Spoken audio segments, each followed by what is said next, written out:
Melihat ke dalam diri.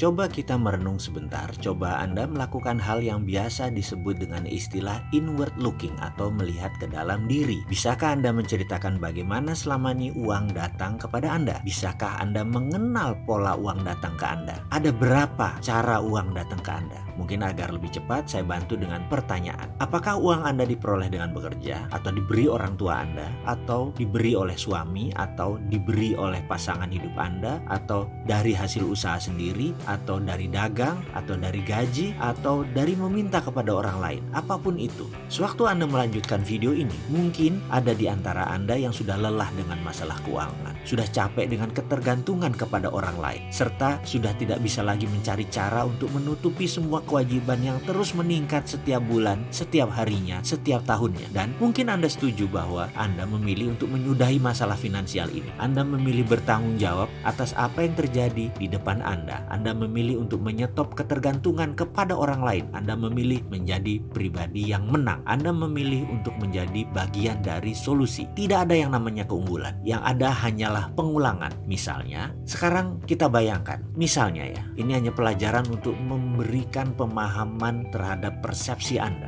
Bayangkan ada seorang perempuan cantik berdiri di dekat halte, dekat jembatan Semanggi di Jalan Jenderal Sudirman. Waktu menunjukkan pukul 12 tengah malam. Perempuan cantik dengan tinggi semampai berkulit putih tersebut berpakaian rapi, sesekali melihat jam di tangan kanannya. Ada beberapa orang berdiri bersamanya, tapi perempuan yang satu ini menarik perhatian karena kecantikannya. Kalau dilihat sekilas, usianya tak lebih 25 tahun. Make upnya tipis, kecantikan alaminya terpancar. Anggaplah Anda sedang mengendarai mobil dan Anda berjalan perlahan di depan halte tersebut. Kira-kira apa yang terbesit pertama kali dalam pikiran Anda tentang perempuan cantik berdiri di sisi kiri jalan yang disoroti jelas oleh lampu merkuri dekat halte tersebut? Mungkin ada yang menebak, ini pasti cewek nakal sedang menjajakan diri. Atau ada juga yang menyatakan begini, mungkin perempuan ini baru pulang kerja shift malam dari hotel di Bilangan sekitar situ. Pokoknya macam-macam, pasti ada yang positif, ada yang negatif. Keduanya bergantung kepada template kepala kita masing-masing. Lantas, bagaimana template di kepala seorang tercipta? Mengapa manusia satu dan lainnya berbeda? Karena perbedaan itulah output atau hasilnya berbeda-beda juga. Ada manusia yang sukses, ada yang biasa saja, ada yang gagal, dan ada lagi beragam hasil lainnya. Template jalannya pikiran atau mind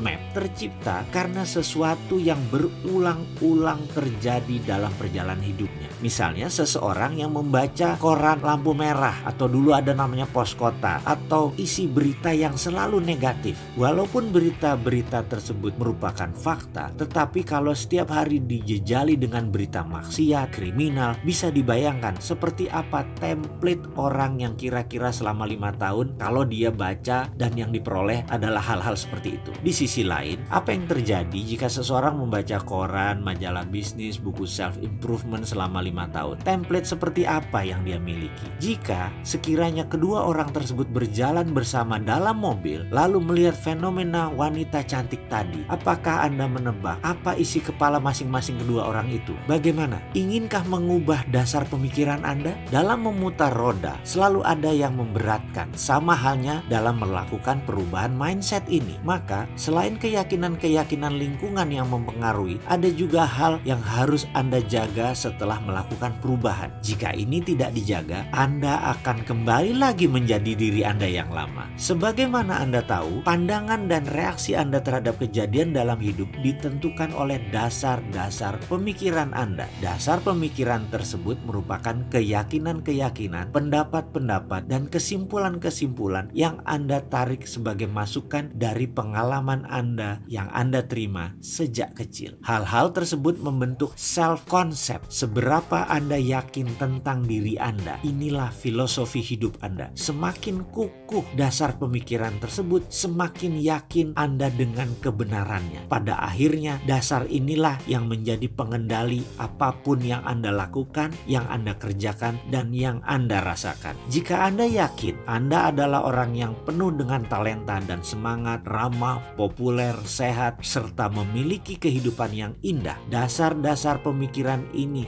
yang akan membawa Anda kepada penetapan sasaran hidup. Jika Anda belum memiliki template dasar tersebut, lakukan perubahan dan pasang template dasar tersebut dalam diri Anda. Lakukan seperti yang pernah dan terus saya lakukan. Ingat, yang penting bukan apa yang terjadi kepada Anda di dalam kehidupan ini, tetapi bagaimana reaksi Anda. Juga bukan dari mana asal Anda, tapi kemana tujuan Anda dan bagaimana Anda mencapainya. Sesungguhnya tujuan Anda hanya dibatasi oleh keilmuan dan imajinasi Anda. Padahal sebenarnya imajinasi itu tak terbatas. Jadi tujuan Anda sesungguhnya menjadi tak terbatas pula. Inilah dasar pemikiran dan keyakinan yang Anda perlukan untuk menunjang potensi sukses Anda.